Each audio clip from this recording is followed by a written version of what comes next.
cuya tesis es clasificación por nivel socioeconómico de las regiones geográficas de México. También una tesis de ciencia de datos o minería de datos, ¿no? De ciencia de datos. Podemos decir por qué, como hizo la aclaración Erika, es desde hacer la limpieza. Entonces se habla de base de datos, ¿sí? A veces bases de datos no estructuradas, y las técnicas de inteligencia artificial de hacer la explotación de la base de datos, ¿no? Entonces tu trabajo va en esa dirección, ¿no? Correcto. Y bueno, si gustas tenemos igual, ¿no, Almica? ¿Cuánto? ¿Media hora? ¿Sí, Erika? Sí. Media hora, y después pasamos a la ronda de preguntas. ¿Está bien? Está bien. Buenas tardes a todos. Ya hoy les vengo a presentar mi trabajo de tesis que lleva por nombre Clasificación por nivel socioeconómico de las regiones geográficas de México. Mis asesores son el doctor Amílcar Meneses y el doctor Sergio Chapa. En esta presentación, pues primero daré una introducción en la que también platicaré un poco de lo que es el nivel socioeconómico y cómo se mide. También mostraré el planteamiento del trabajo y nuestro objetivo. Posteriormente daré algunas estrategias de análisis de datos para luego dar paso a los algoritmos de aprendizaje automático que empleamos en este trabajo.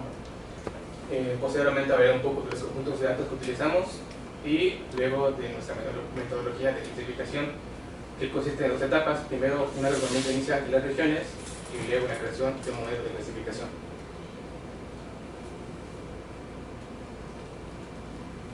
Ahora, el INEGI realiza censos de población y vivienda en periodos de 10 años, en los que podemos encontrar la información más importante de características de la población, tanto sociales, económicas y culturales.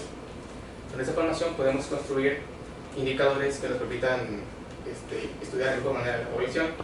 Uno de los indicadores más importantes es el indicador de nivel socioeconómico. Ahora, la información como la del censo puede ser procesada para poder mejorar su entendimiento o este nuevo conocimiento. También podemos aplicar estrategias de aprendizaje automático para poder hacer predicciones respecto al comportamiento de la población respecto a algún indicador social como el nivel socioeconómico. Ahora, el nivel socioeconómico es un indicador social que comprende un conjunto de variables económicas, sociales, sociológicas, educativas y laborales, por las cuales se puede calificar a un individuo o a todo un colectivo. Si bien su medición no está estandarizada, generalmente los estudios de nivel socioeconómico utilizan variables dependiendo del enfoque que estos tomen. En la mayoría de los estudios se toman variables como la educación, los ingresos, la ocupación y las condiciones de vivienda. En México existen dos grandes instituciones que hacen estudios socioeconómicos. La primera es el propio INEGI, y su último estudio socioeconómico lo hizo en el año 2004 en un proyecto titulado Regiones Socioeconómicas de México. En este estudio realizaron una clasificación de las regiones de México dentro de 7 niveles dentro de 7 estratos distintos de nivel socioeconómico, donde el nivel 7 representa al nivel más alto, o sea, a las regiones que tienen una situación más favorable respecto a las demás, y el nivel 1 respecta a las regiones más desfavorables. Este estudio lo hicieron a nivel estatal, municipal y de área geoestadística básica o AGEF. En este estudio el INEGI empleó como fuente de información los resultados del censo de población y vivienda del año 2000 y construyó 27 indicadores que describen características de educación, salud, empleo y vivienda. Otra institución que hace estudios socioeconómicos en México es la Asociación Mexicana de Agencias de Inteligencia de Mercado y Opinión Pública, AMAI, la cual también realiza clasificaciones entre 7 estratos distintos, pero la información que utilizan ellos la obtienen de la Encuesta Nacional de Ingresos y Gastos en los Hogares. Esta encuesta pues, es una encuesta muestral, lo que permite que este estudio se realice únicamente a un nivel estatal o de zona metropolitana. Ahora, estos trabajos que acabo de mencionar pues, tienen algunos inconvenientes. Primero tenemos que el trabajo del INEGI se realizó en el 2004 con información del 2000, o sea que han pasado casi 20 décadas, por lo que seguramente muchas regiones deben haber cambiado su registro económico respecto a la actualidad. Entonces, pues esa información no puede ser muy confiable. Además, los estudios de la MAI, si bien son más actualizados, ya que esta encuesta, la encuesta de ingresos y gastos de los hogares, se realiza cada 2 años, pero es una encuesta que solamente nos permite estudiar a la población a un nivel de estado, o sea, zona metropolitana, por lo que si queremos un estudio a una escala más pequeña, esa información no nos será muy útil. Sin embargo, pues el uso de algoritmos de aprendizaje automático junto con información extra o complementaria a la que utilizan la MAI y el INEGI nos puede ayudar a determinar el nivel socioeconómico de cualquier región del país. Para esto necesitamos encontrar la información necesaria para esto que esté actualizada y también identificar a los algoritmos que vayamos a utilizar. Ahora, bajo la premisa de que una empresa o un negocio se expande en ciertas regiones dependiendo de su nivel socioeconómico, nosotros queremos hacer el proceso inverso, es decir, a partir de conocer los negocios y establecimientos que hay en una región, podemos entonces construir un modelo de clasificación que determine el nivel socioeconómico de las regiones a partir de esta información.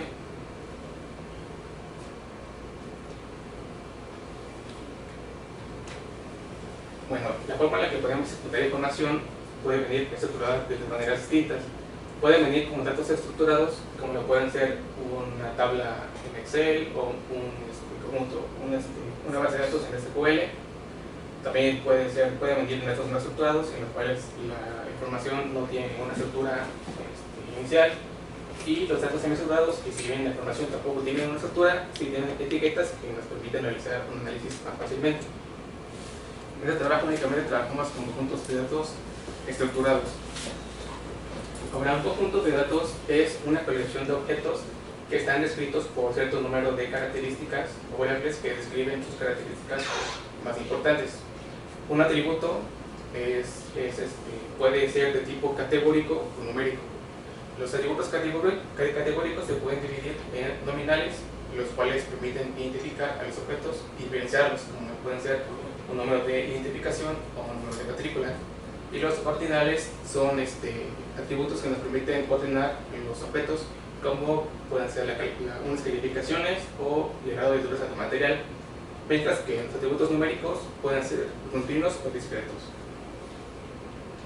Ahora, cuando uno tiene información de alguna fuente, generalmente esta puede contener ruido, valores faltantes debido a que no se capturaron, o probablemente algún objeto, algún atributo no se compatible con algún objeto. También puede poner valores atípicos, que son valores que distan del resto de los demás objetos. Puede poner valores inconsistentes debido quizá a errores de captura y datos duplicados. Entonces, pues normalmente lo que se quiere es, además de mejorar la calidad de los datos, pues procesarlos para también adecuarlos más para determinar los algoritmos, ya que estos trabajan mejor entre más limpios estén los datos. Algunas estrategias que podemos emplear son la agregación, el muestreo, que consiste en tomar un subconjunto de datos del conjunto total para hacer un análisis sobre este. Podemos también aplicar reducción de dimensionalidad, pero que consiste en reducir el número de variables de un conjunto de datos. Y esto sirve ya que la mayoría de los algoritmos trabajan mejor entre más pequeñas las dimensiones. También podemos aplicar selección de variables, que consiste en seleccionar un subconjunto de variables de manera que sean las más importantes para nuestro análisis. Podemos también crear nuevas variables que nos permitan representar de mejor manera la información que queremos o transformar las variables. Ahora, el análisis de componentes principales, o PSA por siglas en inglés, es uno de los algoritmos de reducción de dimensionalidad más utilizados. Este algoritmo consiste en crear un nuevo conjunto de atributos que sean combinación lineal de los atributos originales, que sean locales entre sí y que representen a la mayor cantidad de la varianza original. Estas componentes principales están siempre ordenadas de manera que la componente 1 sea la que explica la mayor varianza de la original, y la componente 2 es la que más varianza explica del resto de la varianza, y así sucesivamente. Y si bien existen tantas componentes principales como atributos originales, normalmente únicamente nos interesa quedarnos con lo que sea suficiente, como en este caso, que nos podemos dar cuenta que con solo tomar las primeras dos componentes obtenemos más del 95% de la varianza total. También mencionar que PSA también nos sirve para representar la información de manera gráfica, como lo vamos a ver más adelante. Ahora, la correlación entre dos variables es una medida de la relación lineal que existe entre ellas. La manera más utilizada para medir la correlación de dos variables es mediante el coeficiente de correlación de Pearson, el cual está dado en términos de la covarianza y de las desviaciones estándar. La covarianza es una medida de la variación de una variable respecto a la otra. Entonces, la magnitud de este coeficiente determina qué tan correlacionadas está una variable con la otra. De esta manera podemos deshacernos de variables que sean, pues que tengan una alta correlación. Ahora, cuando tenemos atributos numéricos, puede existir el inconveniente de que algunos se encuentren en un rango de valores de 0 a 1, mientras que otros se encuentren en un rango de valores, por ejemplo, de 0 a 10. Esto ocasiona que algunos algoritmos tengan cierta tendencia hacia los atributos que tengan el mayor rango. Entonces, para eliminar este problema, lo que se suele hacer es numerizar los datos, que consiste en ponerlos en un mismo rango, generalmente de 0 a 1, o en estandarizarlos. Esto lo que hace es dejar a los atributos con una media de 0 y una distribución estándar de 1.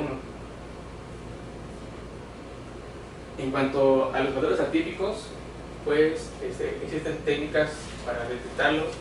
Entre ellas, bueno, la mayoría de ellas definen cierto puntaje para cada objeto, cierto puntaje típico para cada objeto, dependiendo de la definición de valor típico para cada técnica. Tenemos que existen técnicas estadísticas basadas en proximidad y técnicas basadas en densidad. Ahora hablaré acerca de los algoritmos que utilizamos de aprendizaje automático. Primero, el aprendizaje automático es una rama de la inteligencia artificial que se encarga de estudiar algoritmos y modelos estadísticos que permitan a los sistemas computacionales realizar tareas sin necesidad de rutinas específicas, sino que utilizan patrones e inferencias. Dos grandes vertientes del aprendizaje automático son el aprendizaje supervisado y el aprendizaje no supervisado. Dentro del aprendizaje supervisado podemos encontrar los problemas de clasificación y de regresión, mientras que en el no supervisado podemos encontrar los problemas de agrupamiento y de reducción de dimensionalidad.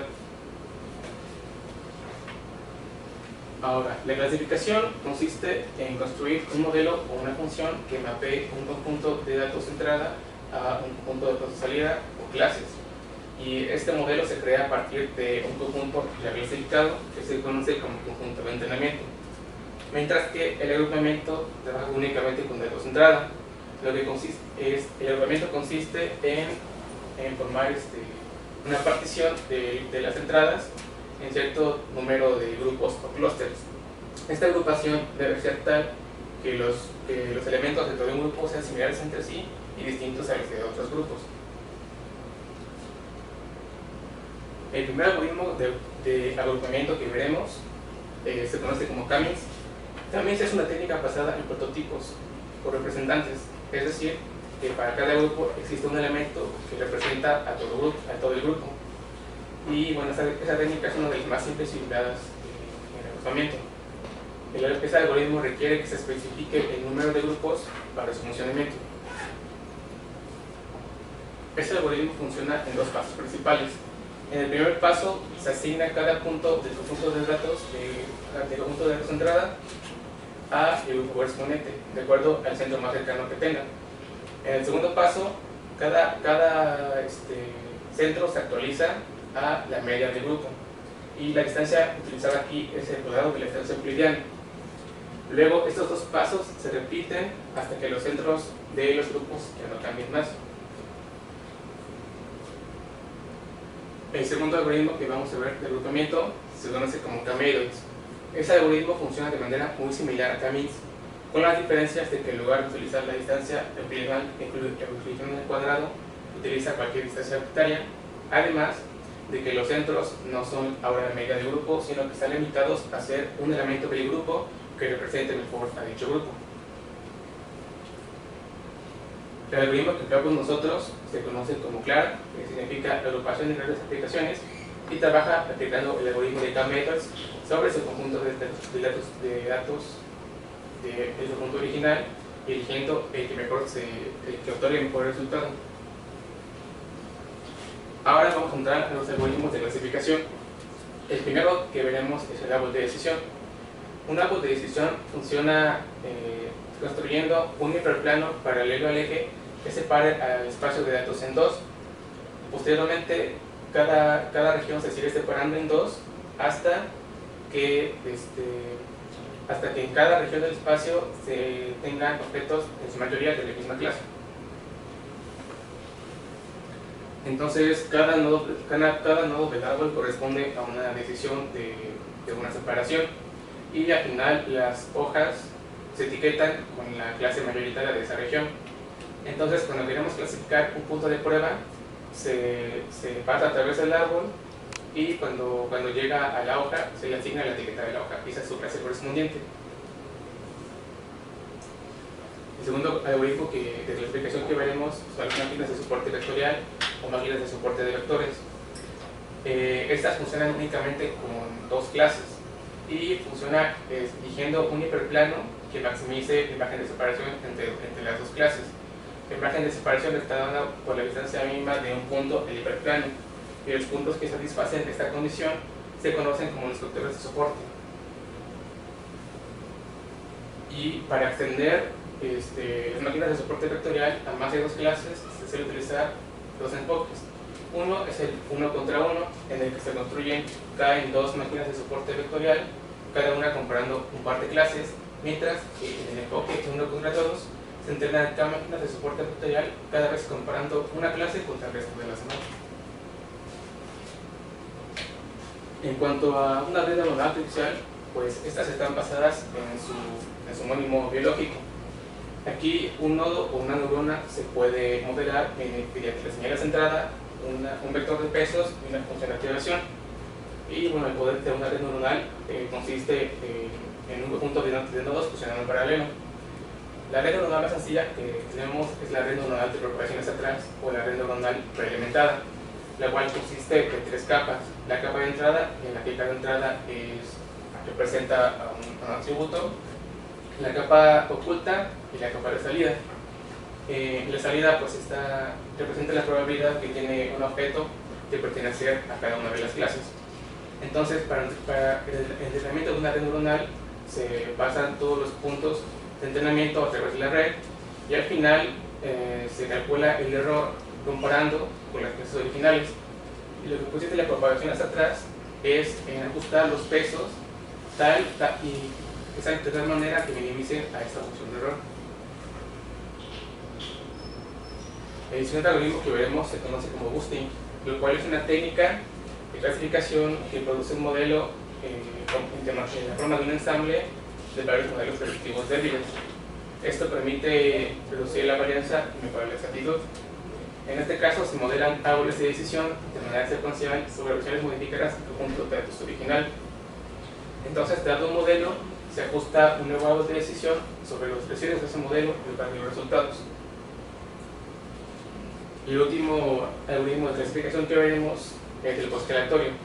Un bosquelatorio construye un árbol de decisión sobre muestras del conjunto de datos original. Y además, cada vez que se hace una separación mediante un hiperplano, se trabaja únicamente con una muestra aleatoria de atributos en lugar del total. Esto lo que hace es que al algoritmo no se le permite encontrar el hiperplano que proporcione la mejor separación entre puntos. Y aunque esto suene contraproducente, no es así, ya que, si por ejemplo existe una variable que tenga un poder predictivo muy alto, entonces esta variable aparecerá en la mayoría de las raíces de cada árbol, lo que ocasionará que la mayoría de los árboles sean muy parecidos. Y bueno, ya que construimos un modelo de clasificación, ahora ¿cómo sabemos si este modelo es mejor o peor respecto a los demás? Para evaluar un modelo de clasificación empleamos un conjunto de datos de prueba. Y entonces podemos definir la exactitud de un clasificador que se conoce como el porcentaje de instancias correctamente predichas de conjuntos de datos de prueba. Y ahora, si queremos medidas de evaluación específicas para cada clase, podemos ayudar de una matriz que se conoce como la matriz de confusión. Las filas de esa matriz se componen por las entradas, por las instancias predichas para cada clase, mientras que las columnas se componen por las instancias reales de cada clase. A partir de esa matriz podemos construir las medidas de precisión, que consiste en la fracción de instancias correctamente predichas de la clase entre el total de predicciones para esa clase, mientras que el recuerdo se define como la fracción de instancias correctamente predichas sobre el número de instancias de la clase real. Y en este caso podemos, entre más grande sea el recuerdo y la precisión, tiene un mejor clasificador. Sin embargo, podemos hacer que el recuerdo tenga un valor de 1 si todas las clases se predicen para esa clase. Perdón, si todos los objetos se predicen para esa clase. Sin embargo, esto ocasionará que se tenga una precisión muy baja. Por otra parte, podemos hacer que se tenga una precisión muy alta si únicamente se predicen unos cuantos puntos en esa clase. Sin embargo, esto hará que el recuerdo de la clase sea muy bajo. Para crear un balance entre estas dos medidas, existe la medida f o el puntaje f de la clase, la cual está dada por la suma armónica de la precisión y del recuerdo. Ahora hablaré un poco de los conjuntos datos que utilizamos en este trabajo. El primero es el Censo de Población y Vivienda del año 2010. En este censo encontramos información de la población como pueden ser sexo, natalidad, nivel educativo, ocupación, etc. Y también podemos encontrar información acerca de las viviendas como infraestructura o equipamiento. En el conjunto de datos que proporciona INEGI en su página web se encuentran 190 indicadores para un total de 56.195 AGEPs del tipo urbano. Mientras que también utilizamos el Directorio Estadístico Nacional de Unidades Económicas. Este pues, es un registro de los negocios y establecimientos que existen en el país. Y los códigos de las unidades económicas están regidas bajo el sistema de clasificación industrial de América del Norte. Este sistema de códigos son códigos de 5 niveles. En el primer nivel podemos encontrar códigos de 2 dígitos y en el nivel 5 podemos encontrar códigos de 6 dígitos. Ahora, la escala a la que decidimos hacer nuestro trabajo es a nivel de área estadística básica, o GEP, dado que el censo del año 2010 maneja la información a este nivel y además también el DNUE, o sea el directorio, también indica la GEP a la que pertenece cada unidad económica. ¿Qué son las AGEPs? Pues las AGEPs constituyen la unidad fundamental del marco estadístico que maneja INEGI. Existen dos tipos de AGEPs, las urbanas y las rurales. Las urbanas representan localidades con un número de habitantes de 2.500 o más, o bien un número de manzanas entre 25 y 50, mientras que las AGEPs rurales representan localidades de una cantidad de población menor a 2.500 y cuyo uso está principalmente dirigido al sector agropecuario. Y la ventaja de manejar estudios a nivel AGEP es que reducen los promedios de los estudios a nivel estado o municipio que tienden a generalizar toda una situación que puede ser distinta. Por ejemplo, dentro de un municipio, que a lo mejor el municipio es clasificado como de nivel alto, pero dentro de ese municipio pueden existir AGEPs que sean tanto de nivel alto, medio o incluso bajo. Ahora hablaré de la metodología que utilizamos para hacer esta clasificación. Lo primero que hicimos es una agrupación inicial de las AGEPs utilizando la información del Censo de Población y Vivienda del año 2010. Con estos resultados, ahora podemos construir un conjunto de datos de entrenamiento para así crear un modelo de clasificación de AGEPs, pero ahora con la información de los datos del DNUE. Entonces, en cuanto al agrupamiento de los AGEPs, como primer paso, pues necesitamos crear un conjunto de indicadores a partir de la información del censo. Estas variables deben proporcionar información de las características sociales y económicas de la población. Para construir estos indicadores, tomamos en cuenta los indicadores que tomó INEGI en su estudio de 2004, del que hablé al principio. Los indicadores que construimos son 22 en total, que incluyen indicadores de las viviendas, de si están, bueno, de infraestructura y de equipamiento de vivienda, también características de la población como derecho a vivienda, servicios de salud, ocupación y escolaridad. Lo siguiente pues fue la limpieza de este conjunto de datos, en el cual eliminamos las aquellas que tuvieran población cero o que tuvieran valores faltantes, y para así prevenir errores futuros al aplicar los algoritmos. Posteriormente también aplicamos un análisis de correlación y un proceso de detección de valores atípicos. En cuanto al análisis de correlación, encontramos que los indicadores Bayes-Johns, es decir, los indicadores de tendencia de Internet y de computadora, presentaron una correlación del 97%, es decir, que es redundante considerar las variables, pero decidimos eliminar una de ellas. Eliminamos el indicador 11, es decir, el indicador de tendencia de computadora. Mientras que para los valores atípicos decidimos eliminar el 2% de los datos de acuerdo a los contratos atípicos. Aquí podemos ver una gráfica antes y después del proceso de eliminación de valores atípicos de las AGEPs respecto a las primeras dos fuentes principales.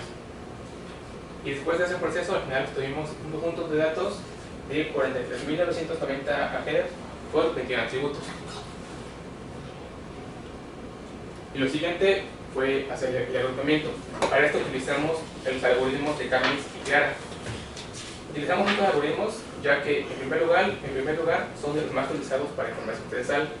Además, estos algoritmos son basados en prototipos, es decir, utilizan centros para los grupos, y a partir de estos centros pues podemos ordenar a los grupos, ya que pues en el agrupamiento los grupos no están ordenados y sabemos qué significa cada uno de esos grupos.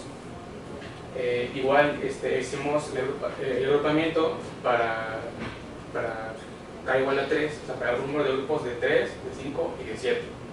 Y nuestra idea también es que en el caso de 7, el nivel más alto sea el 7 y el más bajo sea el 1. En el caso de 5, el nivel más alto sea el 5 y el más bajo el 1, y lo mismo con el 3. Y ahora, para ordenar los grupos, pues nos aprovechamos el hecho de que las variables que construimos se encuentran en el sentido positivo. Es decir, que cuando la variable tiene un mayor valor significa que significa una mejor situación. En base a esto podemos ordenar grupos mediante los centros. ¿Cómo? Calculando primero las distancias posibles, de todas las distancias posibles entre cada pareja de centro. Posteriormente identificamos a la mayor distancia. Por ejemplo, el centro N y el centro M son los que representan la mayor distancia entre los centros. Entonces, o bien el grupo N es el que se debe etiquetar como el nivel más alto, o el M y el M el más bajo, o viceversa. ¿Cómo sabemos cuál es cuál? Pues a través de la lectura de variables. Por ejemplo, en el grupo N, el centro del grupo N representa valores más altos en cada una de las variables, entonces significa que a este grupo se le debe etiquetar con la clase más alta. Y para ordenar a los grupos restantes se realiza mediante la distancia hacia los extremos. Por ejemplo, en este caso encontramos que los grupos extremos son los grupos 1 y 2, o sea, los grupos que están en color mostaza y en color rojo. El grupo que resultó tener los valores más altos fue el grupo 2, por lo que a este se le etiquetó con el nivel socioeconómico 5. En este caso hablamos de 5 grupos. Y de ahí el grupo que le sigue es el grupo que está en color púrpura. A este grupo se le tiene la etiqueta de nivel socioeconómico 4. Posteriormente, el grupo que sigue es el grupo que está en color verde, por lo que a este grupo se le asigna la etiqueta 3. Y posteriormente el grupo que le sigue es el grupo que está en color azul, por lo que a este grupo se le asigna la etiqueta de nivel socioeconómico 2. Y al final el último grupo pues es el grupo 1, que se le asigna la etiqueta de nivel 1. Bueno, este procedimiento se repitió para todos los agrupamientos que hicimos. Ya con los grupos ordenados, podemos ahora sí analizar la distribución de cada una de las AGEPs respecto al nivel socioeconómico. En este caso, muestra la distribución que obtuvimos de las AGEPs con la agrupación que hicimos con Clara, donde podríamos observar, por ejemplo, que existen más AGEPs en la clase media para cada uno de los números de grupos. También podemos observar la distribución de las AGEPs a nivel estatal, donde puede ser interesante notar que quizá en estados como Veracruz, Puebla, Oaxaca, Chiapas, son de los estados que tienen un mayor número de AGEPs de una clase socioeconómica baja, o sea, 1 y 2. Por último, aplicamos un proceso de selección de variables para determinar si todas las variables que empleamos en ese agrupamiento son realmente importantes para ese estudio. Y para eso usamos un árbol de decisión y lo que encontramos es que en efecto todas las variables son importantes.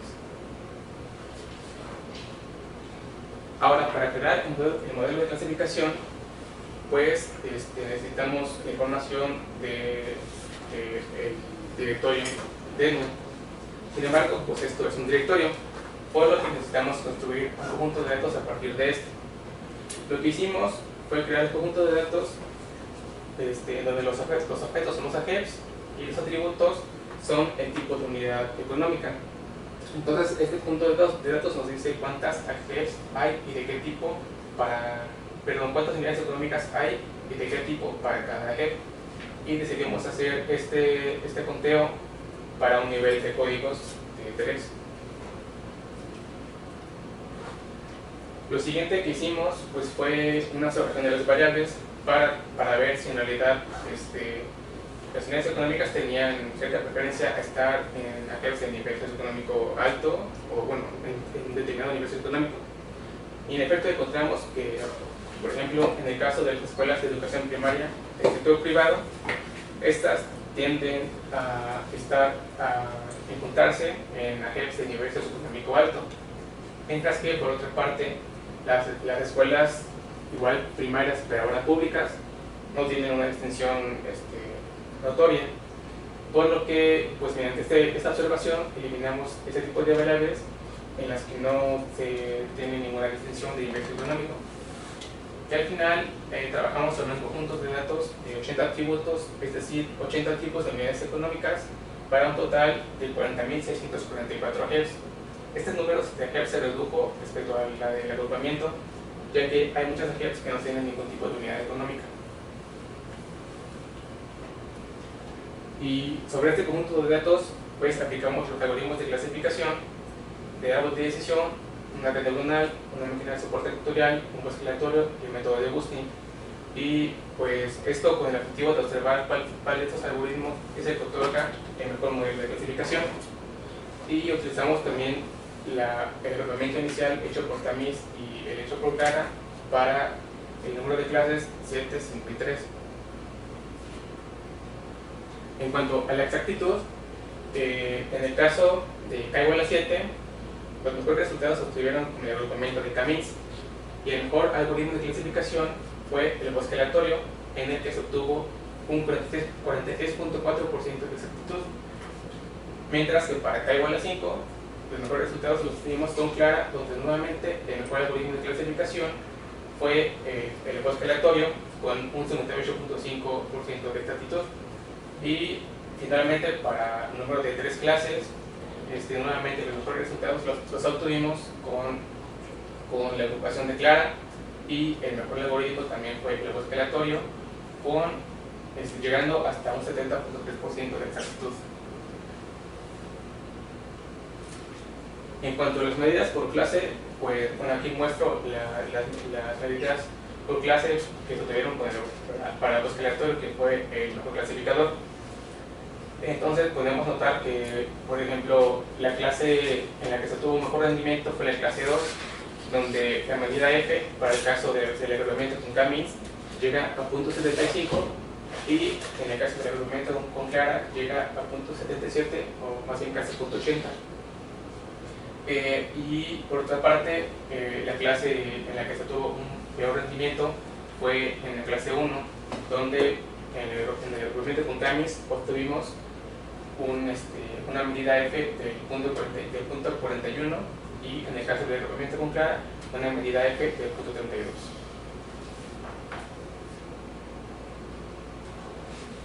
También observamos que las variables que más importancia tuvieron en los algoritmos de bosque aleatorio, de boosting y de árbol de decisión fueron estas tres, las cuales son los servicios educativos, que abarcan escuelas desde el nivel preescolar hasta el nivel superior, pero sin contar las escuelas públicas, que fueron las que eliminamos.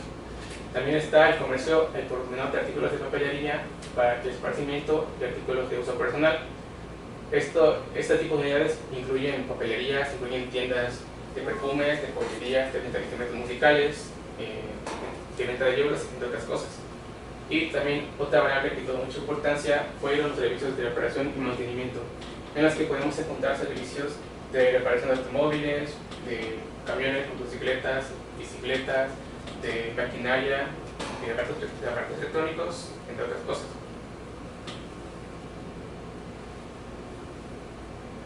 Bueno, como conclusiones, pues primero tenemos que arrojamos a las AGEPs del país con la información del censo en 2010, tanto para 3, 5 y 7 grupos. También creamos un conjunto de datos que contiene la información de cuántas unidades económicas hay y de qué tipo por cada AGEP.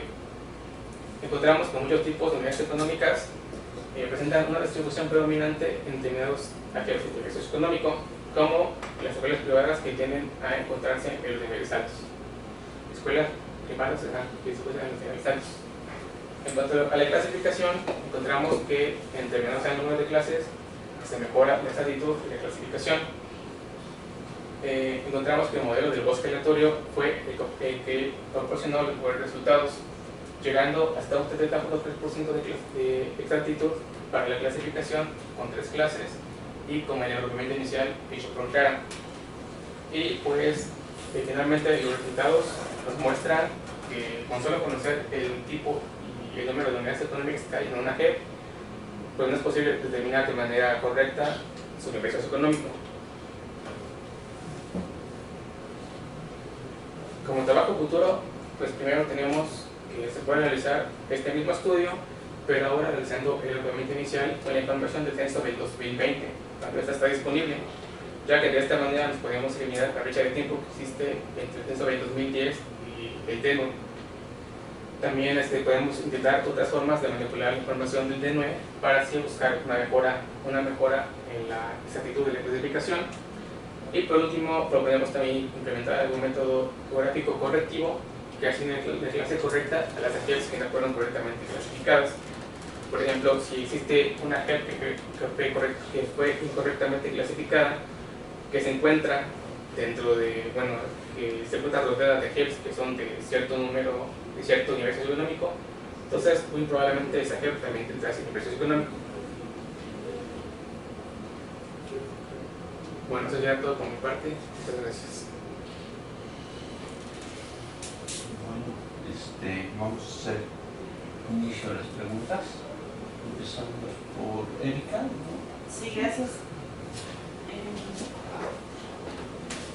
¿Podrías comentarnos un poquito más de estos indicadores que tú elegiste del censo de población? O sea, ¿qué tanto?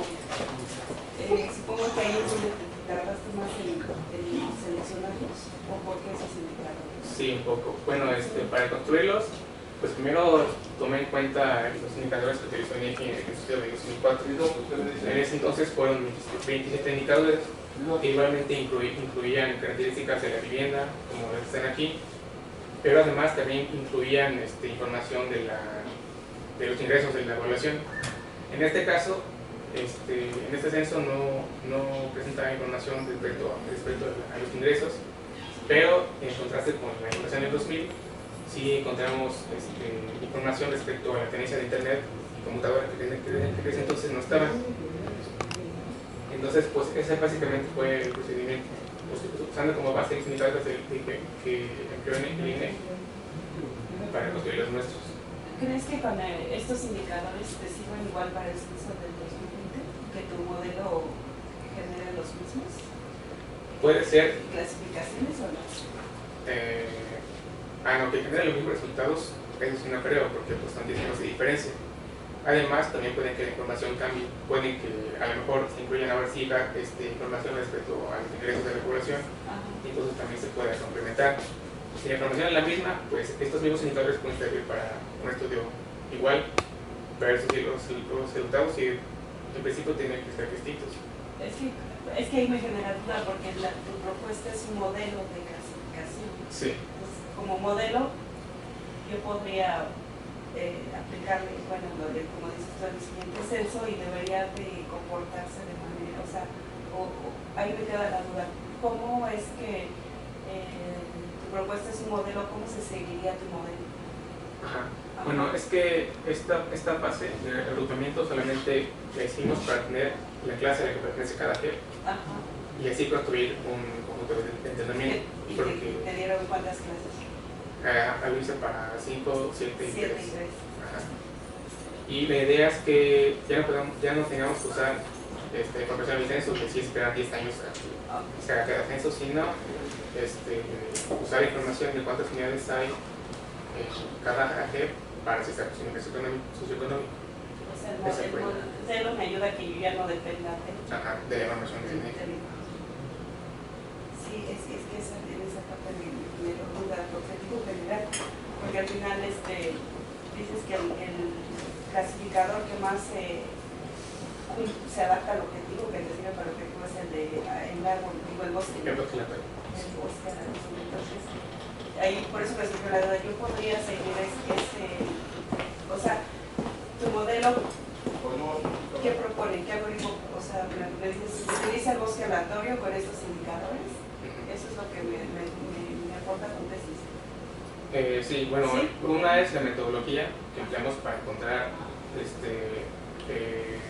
primero el conjunto de datos necesario para el clasificador, y primero pues que eso nos ayudó a determinar cuál es el clasificador que mejor que se comporta, que nos proporciona mejores partidos, que fue el bosque aleatorio. ¿Cuánto tiempo ocupamos para los diferentes algoritmos que probaste? Sí, porque hay diferentes clasificadores. Sí. ¿Cuál fue el problema computacional al que te enfrentaste ahí? Pues sí, definitivamente el bosque aleatorio es uno de los más tardados, dado que pues construye varios árboles de decisión. Y el árbol de decisión, por ejemplo, es igual de lo más sencillo, entonces ese sí fue de los más rápidos. Y pues bueno, para procesar todo el conjunto de AGEPS, el algoritmo de bosque aleatorio se tardaba más o menos una hora para entrenar.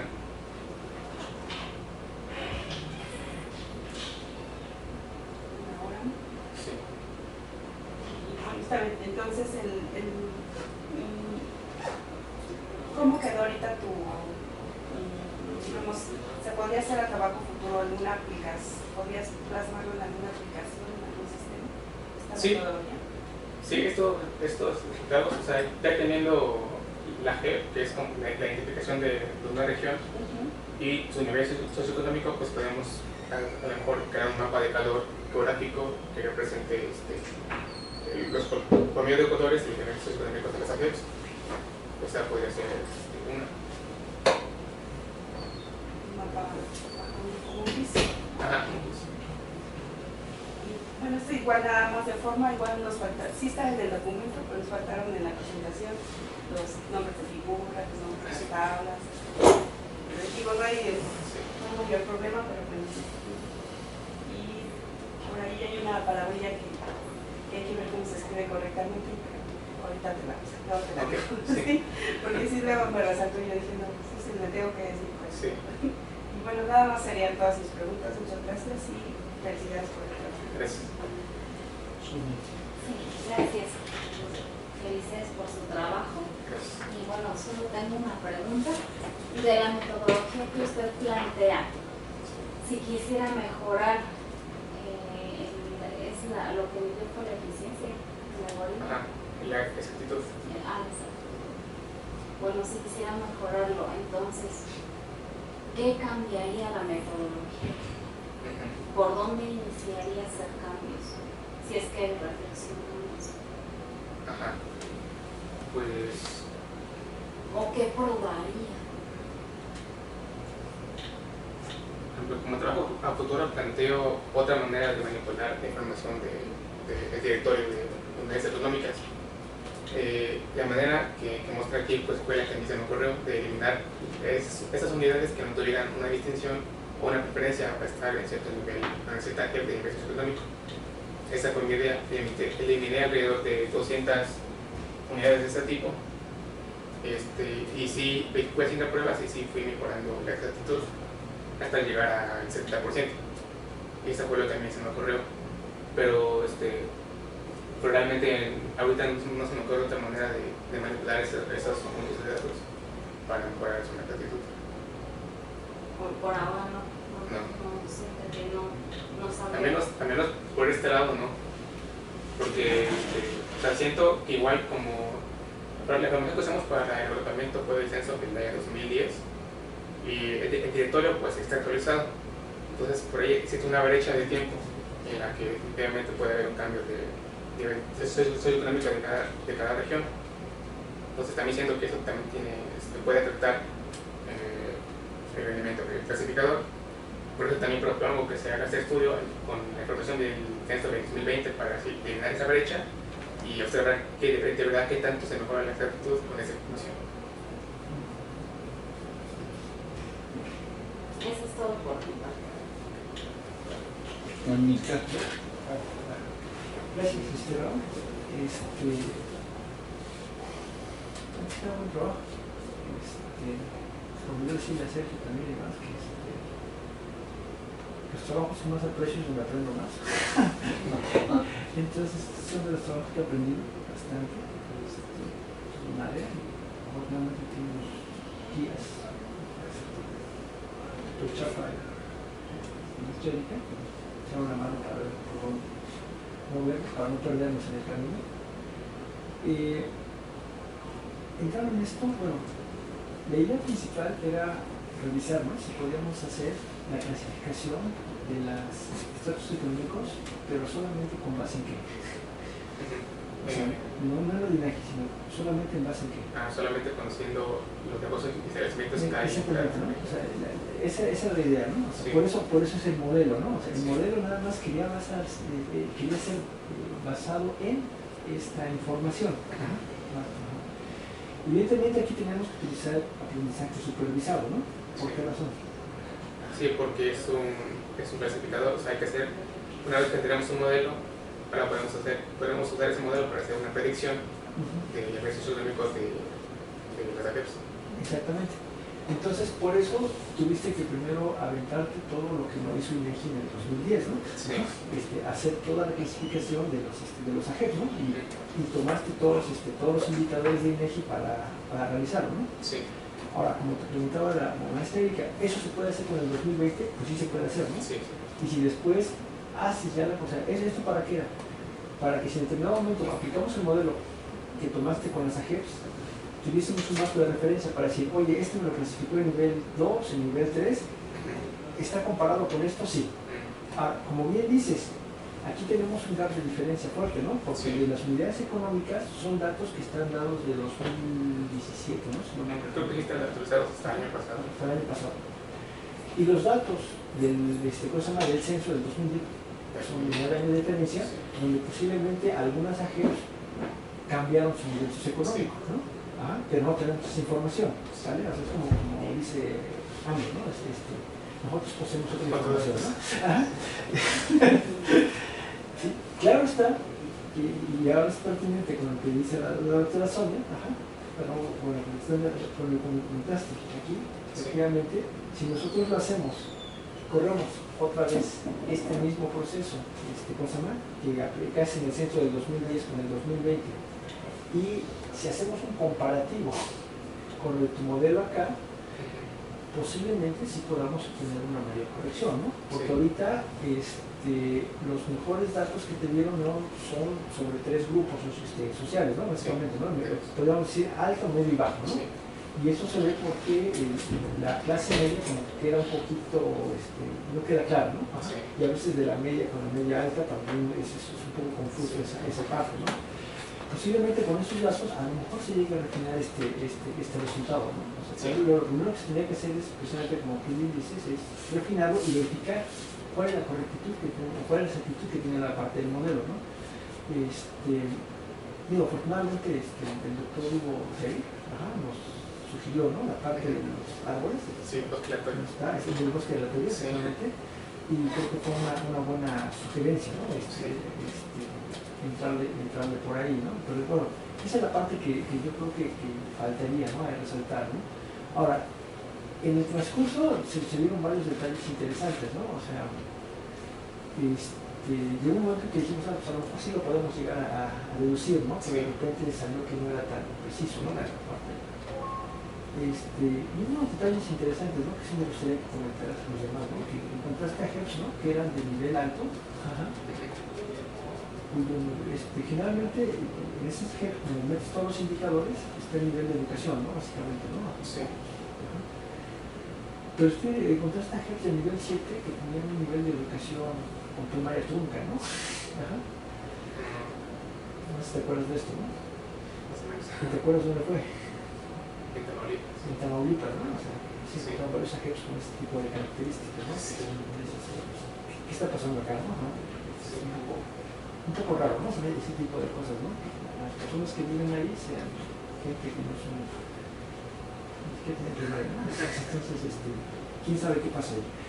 Sí. Otro detalle que se encontró, bueno, que al final de cuentas no fue muy preponderante, era que de las unidades económicas, lo que tú encontraste a nivel general, por ejemplo, fueron las primarias, ¿no? Bueno, primarias, esas escuelas primarias y secundarias, ¿no? Básicamente, Sí. que se encuentran distribuidas en todo, ¿no? Y tú dijiste, eso no nos va a ayudar a determinar, ¿no? Les quito. Había una que llamaba mucho la atención, que era que solamente se presentaba en las HEPs de tipo 1, ¿no? ¿Cuál será? Creo que era la textil. La textil, ¿no? Sí. Básicamente, ¿no? Los que te producían materia prima textil Sí. estaban necesariamente en área 1, no se presentaban en otras áreas, ¿no? Sin embargo, esa la tuvimos que quitar porque, si bien se presentaba en área 1, no todas área 1 tenían esa textil, ¿no? Sí, ¿no? También fue una de las que se eliminó, ¿no? Pero bueno, eran algunos datos que por ahí empezaban a aparecer. La otra, ya que tienes este estudio, ¿se puede separar también, como dice Sergio, por regiones geográficas? Por ejemplo, la zona centro, norte, sureste. Por zona metropolitana. Ah, Sí, o bien se pudiera hacer como un promedio de las HEPs que hay en cada zona, o de plano hacer un estudio completo para la zona. Una de las maneras. ok, está bien. Y también por entidad federativa, Sí. ¿no? Ajá, Sí. ok, bueno, hablando de este método, también descartaste varias AGEPs, ¿no? Básicamente, ¿no? Las Sí. AGEPs que no tenían, ¿cómo se llama? Unidades Económicas, ¿no? Sí. ¿Puedes dar un ejemplo más o menos? ¿Qué tipo de AGEP puede ser en una área urbana que no tenga unidades económicas? Por ejemplo, en alguna unidad habitacional, que estas pues son viviendas nada más, y casi no hay, no vas a encontrar un supermercado o un hospital. Pero ahora estas sí están en una JEP que está a un lado, pero en esta no están. Igual también eso también afecta a la exactitud, que como no tiene unidades económicas, o casi no tiene, Ajá. pues el clasificador las pone como si fueran, no sé, de nivel bajo. Sí, No hay. la AGEP que puede poner, la unidad económica es a lo mejor la tiendita, ¿no? Ajá. ¿Y la tiendita la quitaste? Sí. Sí, Bueno, sí, sí, algunas. ajá. Las de abarrotes sí las quité. Ajá, porque también eran parejos, ¿no? Sí, sí, eran Todas. parejos. Bien, ahora, si se mete el método correctivo, el geográfico, ¿no? Ajá. Precisamente, ¿no? Y pudiésemos hablar ya como un modelo, ¿no? Pues una relación a vecinos, ¿no? Básicamente, ¿no? Primeros vecinos, ¿no? Primeros, Sí. segundos vecinos, ¿no? Cosas más. Con mi parte es todo. Muchas gracias. Bueno, una de las preguntas que quería hacer precisamente es si tú estás tomando el nivel de más fino, el granulado, que es las AGEPs. Sí. Pero bueno, exactamente una de las preguntas será ver cómo se puede hacer para, por ejemplo, municipios. Sí. los municipios pueden tener esto. Ahora, tal vez no sea necesario esperar para el 2020. Podemos hacer un estudio retrospectivo. Las AGEPs empezaron en el censo de 80, pero bueno, vamos a suponer que no será en el censo de 80, sino vamos a suponer 90, o sea, 30 años, ¿no? Es más, podemos ver cuál ha sido, digamos, la evolución en ese sentido. Son 30 años prácticamente, ¿no? Serían tres censos. Y podríamos también hacer un estudio retrospectivo y ver inclusive qué ha pasado ahora que está de moda comparar este gobierno con la anterior economía, ¿no? Sí. ¿Qué ha pasado en ciertos lugares? Por ejemplo, podemos ver inclusive ciertas regiones donde la migración ha sido muy fuerte. Zacatecas, por ejemplo, ¿no? Cómo ha variado. Comúnmente los estudios temporales, hacerlos ahí es muy bueno. O sea, eso implicaría, por ejemplo, 2 censos, ¿sí? Aunque aquí el problema es lo del medio, ¿no? O sea, ahora si lo hacemos a 30 años estaría muy bien. Entonces yo creo que podría ser un trabajo a futuro, dejar un sistema de tal manera que pudiera crear, ¿sí?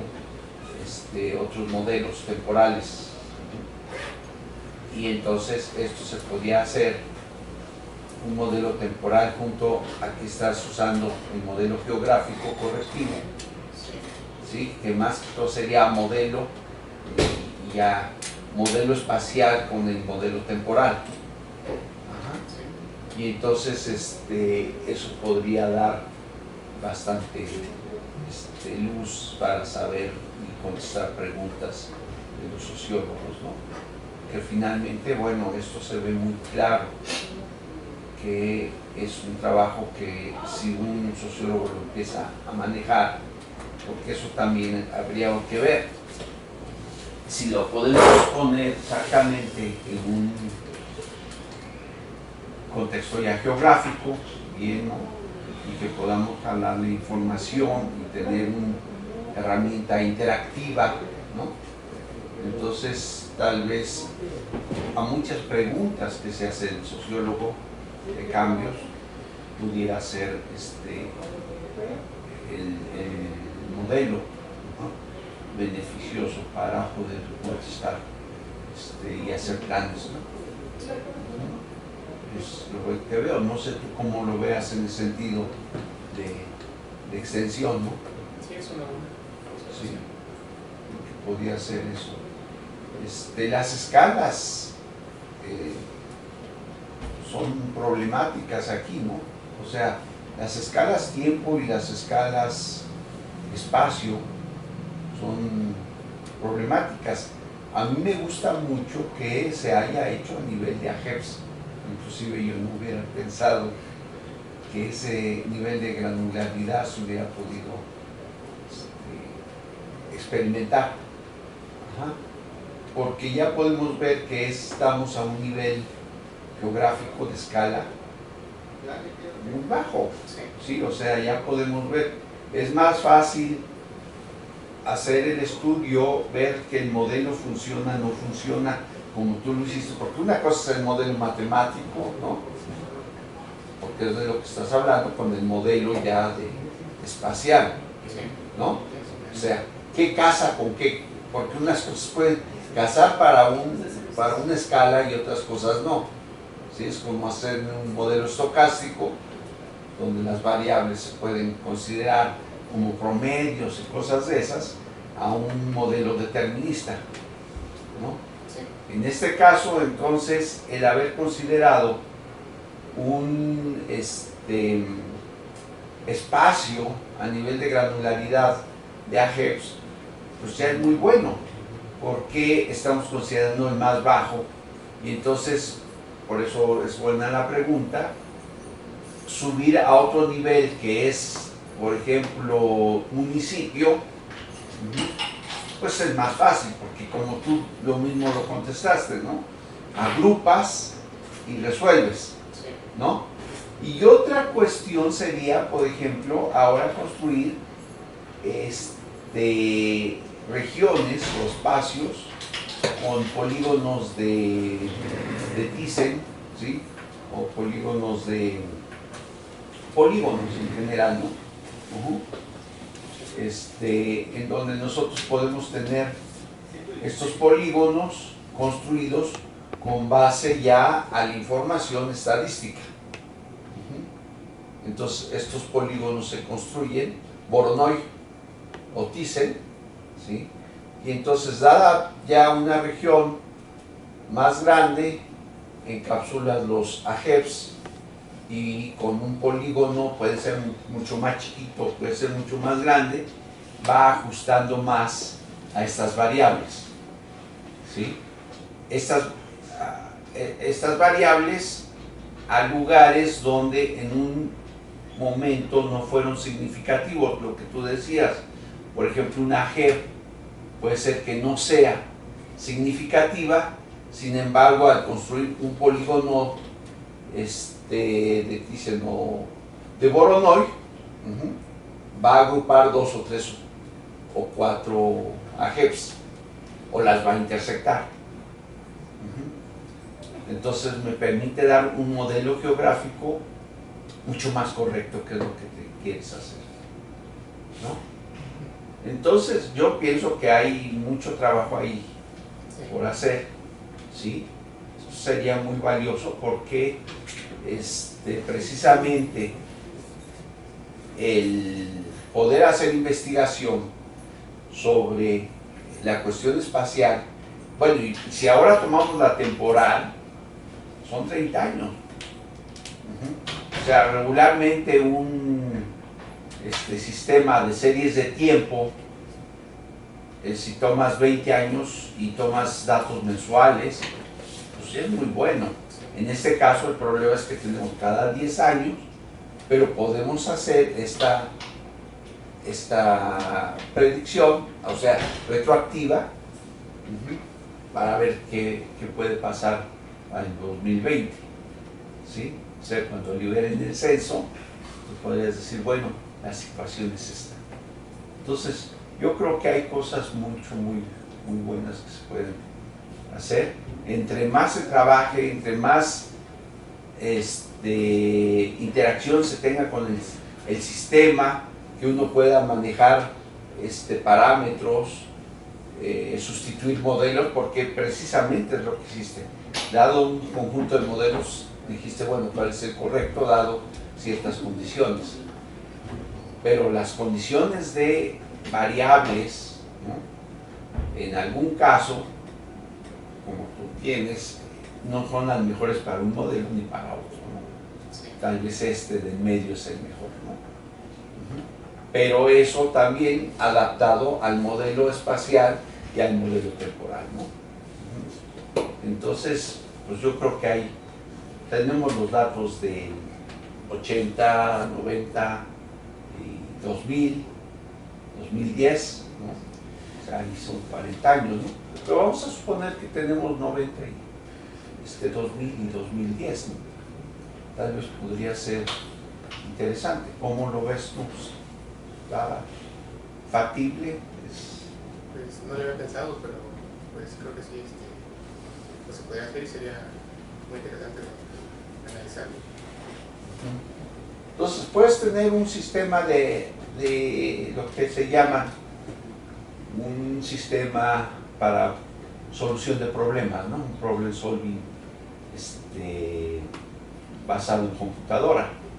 Tienes modelos, tienes escenarios y tienes el espacio de trabajo.